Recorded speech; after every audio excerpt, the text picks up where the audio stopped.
नमस्कार मित्रांनो, आज आपण बोलणार आहोत अशा व्यक्तीबद्दल ज्यांना जगभरात सिम्बॉल ऑफ नॉलेज म्हणजेच ज्ञानाचे प्रतीक म्हणून ओळखले जाते. ते म्हणजे आपल्या भारताचे महान विचारवंत, तत्त्वज्ञ आणि संविधान निर्माते डॉक्टर बाबासाहेब आंबेडकर. बाबासाहेबांचे संपूर्ण आयुष्य हे ज्ञान, शिक्षण आणि विचार प्रबोधनासाठी समर्पित होते.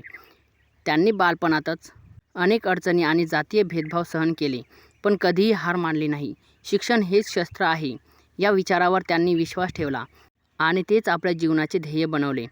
त्यांनी कोलंबिया विद्यापीठ, अमेरिका आणि लंडन स्कूल ऑफ इकॉनॉमिक्स मधून उच्च शिक्षण घेतलं. ते एका नव्हे तर अनेक विषयाचे अभ्यासक होते.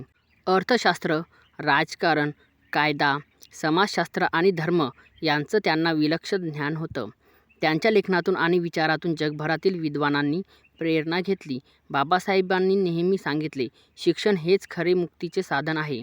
त्यांनी समाजातील दुर्बल घटकांना शिक्षणाच्या माध्यमातून जागृत करण्याचा प्रयत्न केला.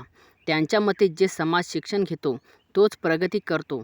डॉक्टर आंबेडकर हे केवळ संविधानकारक नव्हते, तर ज्ञानाचे मंदिर उभारणारे व्यक्तिमत्व होते. त्यांनी आपला संपूर्ण जीवन प्रवास मानवतेच्या कल्याणासाठी आणि समतेच्या स्थापनेसाठी अर्पण केला.